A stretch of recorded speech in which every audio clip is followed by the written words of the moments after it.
বৃহস্পতিবার পবিত্র রাতে কেউ যদি এই দোয়াটি 100 বার পরে, কোনদিন পৃথিবীর কোন মানুষের কাছে তার হাত পাততে হবে না। পৃথিবীর সবকিছু তার পায়ের নিচে আল্লাহ হাজির করে দিবেন। দারিদ্রতা থেকে মুক্তি দান করবেন, বিপদ আপদ থেকে মুক্তি দান করবেন, তার সম্মানকে সুউচ্চতা দান করবেন, অসুস্থতা থেকে দূরে রাখবেন। আল্লাহর অশেষ দয়া ও রহম তাকে দান করে দিবেন। সুবহানাল্লাহ। বৃহস্পতিবার রাত এটি গুরুত্বপূর্ণ রাত। এই রাত সপ্তাহে একদিন আসে।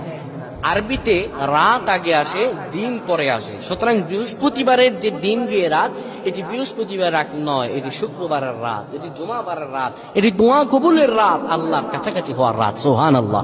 এই বৃহস্পতিবার রাত আল্লাহ তাআলা বান্দার দোয়া কবুল করেন।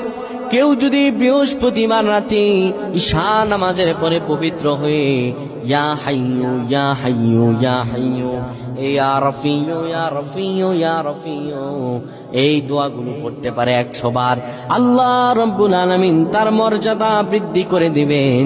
তার জীবনটাকে আমার আল্লাহ সুন্দরভাবে সাজিয়ে দিবেন। বিপদ আপদ বালা মুসিবত গুলো আমার রাব্বুল আলামিন দূর করে দিবেন।